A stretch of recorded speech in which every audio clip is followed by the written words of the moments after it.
Welcome to Bedtime Scaries. It seems the beauty and the horrors of nature are alive and well in the national parks. Let's return to our tale and find out what else awaits us in the shadows between the trees. Content warnings for all parts of tonight's story can be found in the description. Tonight's story is part 2 of Search and Rescue Woods by Kerry Hammond.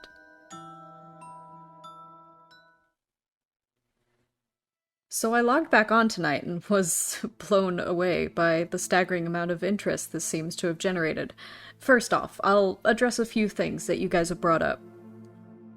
There's been an overwhelming amount of people mentioning the similarity between some of my stories and those of David Paulides. I assure you I'm not trying to rip him off in any way. I've got nothing but respect for the guy. He's actually what inspired me to write this, because I can verify a lot of the things he talks about. We do have a lot of these strange missing person cases, and most of the time, they aren't solved. Either that, or we find them in places they have no business being. I personally haven't been on many calls like that, but I'll share a few I've seen and a story my friend told me about that relates to this. There was a lot of feedback about the stairs, so I'll touch on that briefly here, and I'll also include a story. They come in a variety of shapes, sizes, styles, and conditions. Most are pretty dilapidated, just ruins, but others are brand new. I saw one set that looked like it came from a lighthouse. They were metal and spiral, almost old-fashioned. The stairs don't go up infinitely or farther than I can see, but some sets are taller than others. Like I said before, just imagine the stairs in your house, as if someone copy-pasted them in the middle of nowhere. I don't have any pictures. It's never really occurred to me to try again after the first time, and I don't really feel like risking my job over it. I'll try again in the future, but I can't really promise anything. A few people expressed confusion about the guy who ran into the man with no face. Just to clarify, when the climber ascended and reached the top of the peak, he saw another man in a parka and ski pants. This was the man with no face.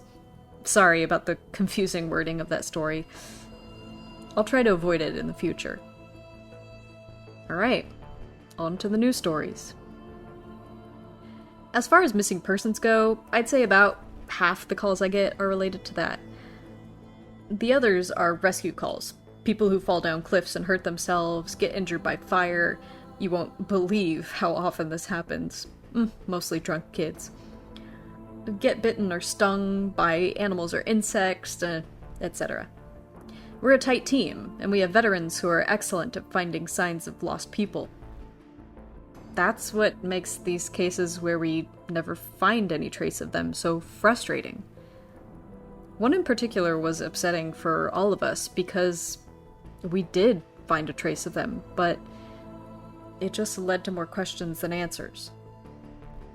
An older man had been hiking alone on a well-established trail, but his wife called to say he hadn't come home when he should have.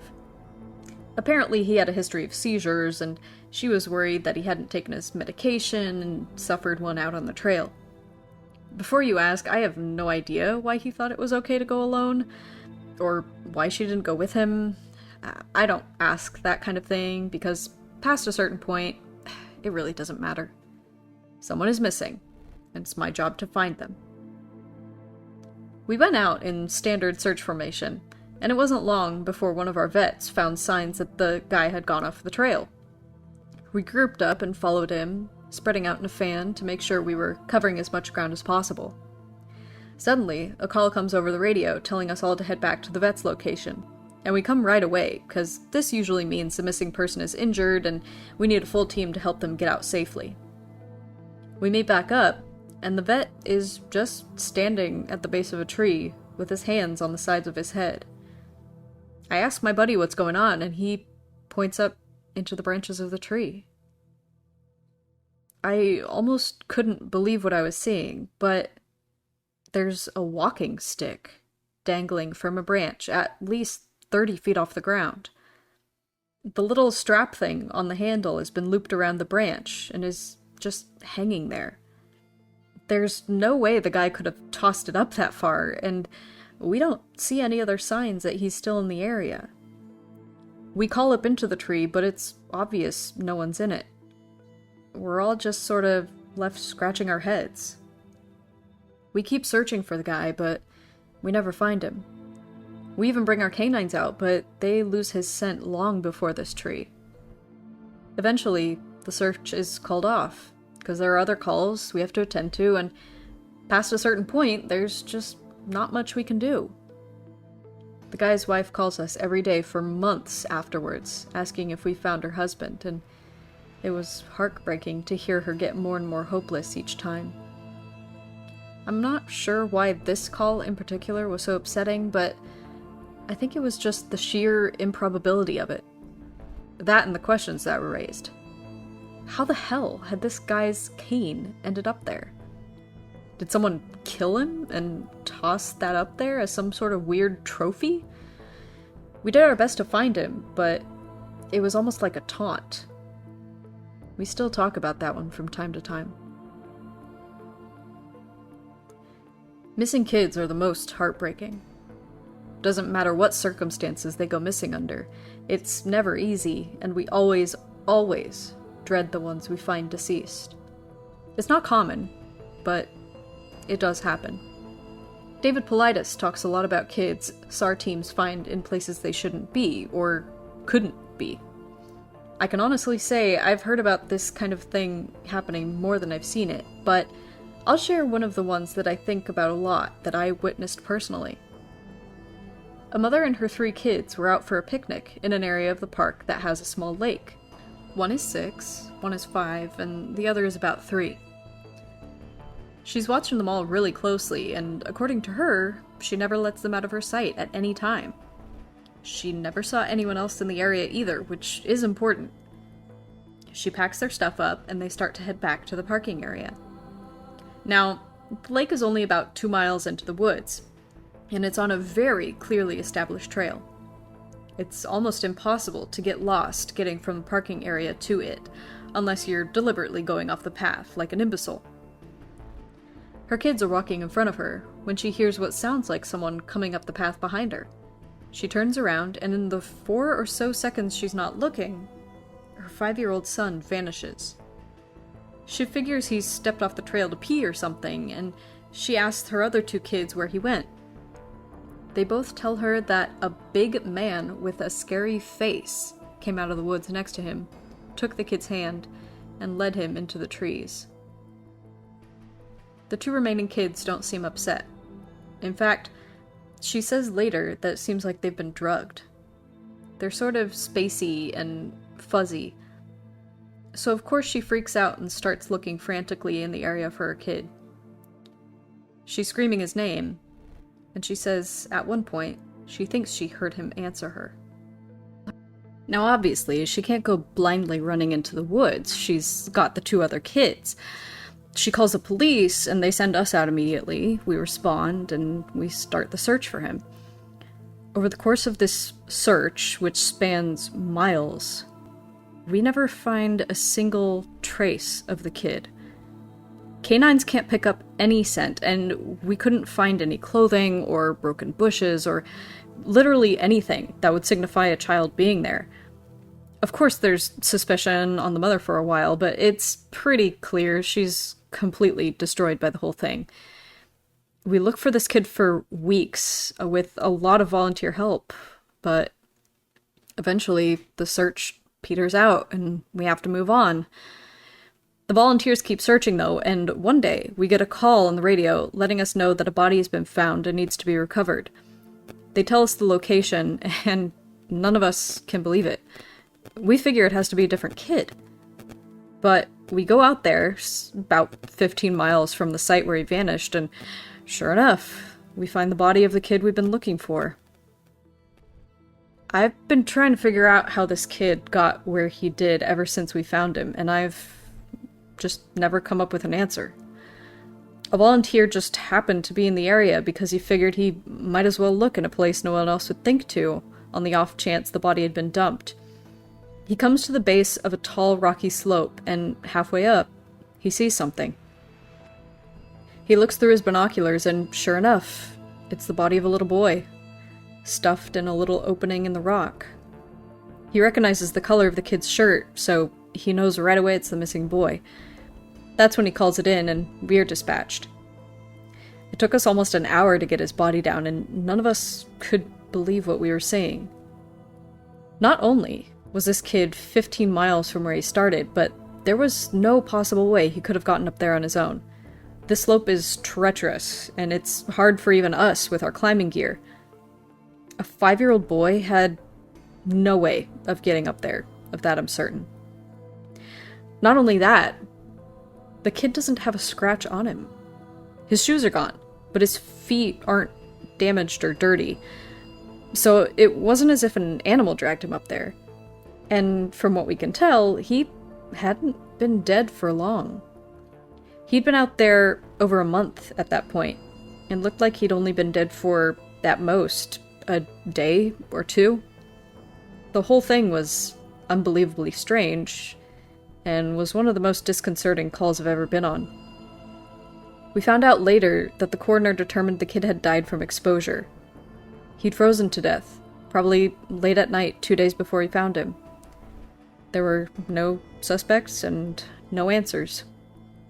To date, it's one of the weirdest things I've ever seen.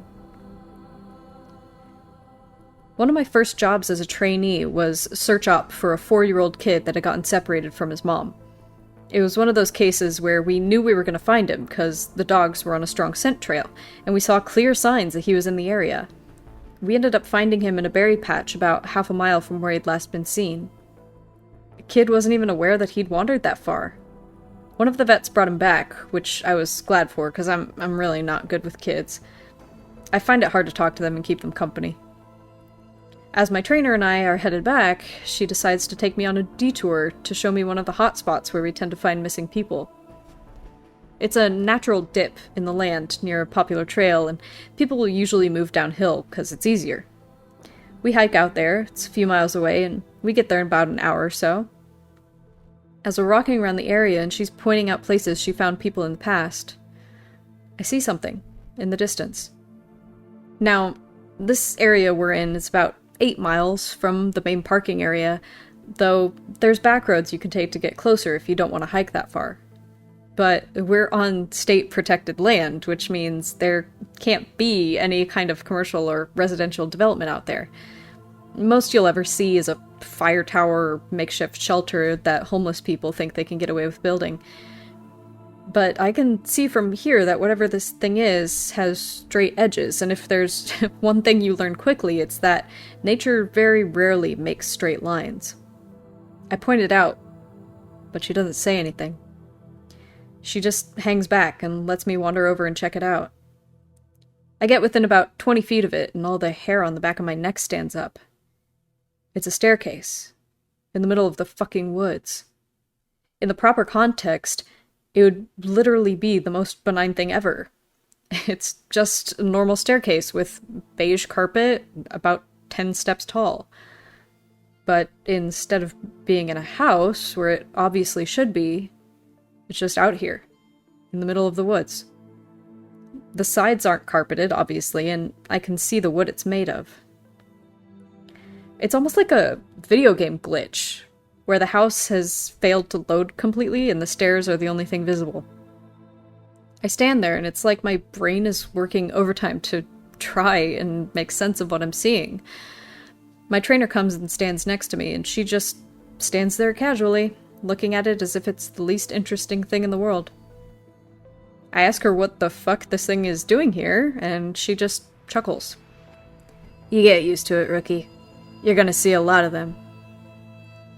I start to move closer, but she grabs my arm, hard. "I wouldn't do that," she says. Her voice is casual, but her grip is tight, so I just stand there, looking at her. "You're gonna see them all the time, but don't go near them. Don't touch them. Don't go up them. Just ignore them." I start to ask her about it, but something in the way she's looking at me tells me that it's best if I don't.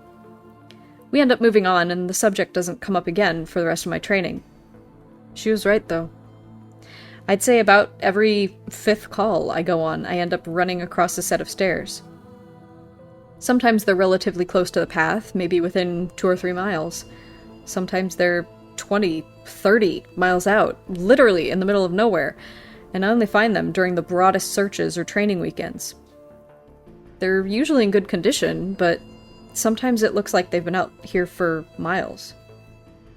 All different kinds, all different sizes. The biggest I ever saw looked like they came out of a turn-of-a-century mansion. They were at least 10 feet wide, with steps leading up at least 15 or 20 feet. I've tried talking about it with people, but they just give me the same response my trainer did. It's normal. Don't worry about it. They're not a big deal. But don't go close to them, or up them. When trainees ask me about it now, I give them the same response. I don't really know what else to tell them. I'm really hoping someday I get a better answer, but it hasn't happened yet. This is another one that was less spooky and more sad. A young man went missing late in winter, when realistically, no one should be going that far out in the trails. We close a lot of them, but some remain open year-round unless there's a shitload of snow. We didn't opt for him, but we had about 6 feet of snow on the ground. It was an unusually heavy snow year, and we knew it wasn't likely we'd find him until spring when the thaw came. And sure enough, when the first big thaw came, a hiker reported a body a little ways off the main trail. We found him at the base of a tree, in a pile of melted snow. I knew right away what had happened, and it scared the living shit out of me. Most of you who ski or snowboard or spend any amount of time on a mountain will probably have guessed, too. When snow falls, it doesn't collect as thick in areas beneath the branches. It happens most with the fir trees because they have a sort of closed umbrella shape. So what you end up with is a space around the base of the tree that's filled with a mixture of loose, powdery snow, air, and branches. They're called tree wells, and they're not immediately obvious if you don't know what you're looking for. We put up signs in the Welcome Center, big ones, letting people know how dangerous they are. But every year that we get an unusual amount of snow, at least one person doesn't read them or doesn't take the warning seriously, and we find out about it in spring. My best guess is that the young man was hiking and got tired, or maybe a cramp from walking in deep snow. He went to go sit at the base of the tree, not knowing there was a tree well, and fell in. He got stuck with his feet up. The surrounding snow caved in around him. Unable to free himself, he suffocated. It's called snow immersion suffocation, and it doesn't usually happen except in really deep snow. But if you get stuck in a weird position, like this guy did, even 6 feet of snow can be lethal. What scared me the most was imagining how he must have struggled, upside down, in the freezing cold. He didn't die quickly. The snow would have formed a dense, heavy pile on top of him, and it would have been literally impossible to get out. As it got harder to breathe, he would have known what was happening. I can't even imagine what he was thinking in his last moments. A lot of my less outdoorsy friends want to know if I've ever seen the Goat Man while I've been out on calls. Unfortunately, or I guess fortunately, I've never had anything quite like that happen. I guess the closest was the whole black-eyed man thing, but I didn't see anything. However, there was one call where I had something kind of similar happen, but I'm not sure I'm willing to chalk it up to the Goat Man. We got in a report that an old woman had fainted along one of the trails and needed assistance getting back down to the main area. We hike up to where she's at, and her husband is just beside himself. He runs, well, I guess more jogs, to us and tells us that he was a little way off the trail looking at something when his wife starts screaming behind him. He runs back to her, and she's passed out on the trail. We get her on a backboard, and as we're getting her down to the Welcome Center, she comes to and starts screaming again. I calm her down and ask her what happened. I can't remember verbatim what she said, but essentially what happened was this. She'd been waiting for her husband when she started hearing this really strange sound. She said it sounded sort of like a cat but was off somehow, and she couldn't figure out why. She went a little ahead and tried to hear it better, and it sounded like it was coming closer. She said the closer it got, the more uneasy she was, until she finally figured out what was wrong. I do remember the next part, because it was so weird. I don't think I could forget it if I tried. It wasn't a cat. It was a man, saying the word meow over and over. Just meow, meow, meow. But it wasn't a man. It couldn't have been, because I've never heard a man make his voice buzz like that. I thought my hearing aid was going out, but it wasn't. I adjusted it, and it still sounded all buzzy. It was awful. He was coming closer, but I couldn't see him. And the closer he got, the more scared I was, and the last thing I remember was a shape coming out of the trees. I guess that's when I fainted. Now, obviously, I'm a little perplexed as to why a guy would come out of the fucking woods chanting meow meow at people. So, once we got down the mountain, I tell my superior that I'm gonna go search the area to see if I can find anything. He gives me the go-ahead, and I grab a radio and hike back down to where she fainted.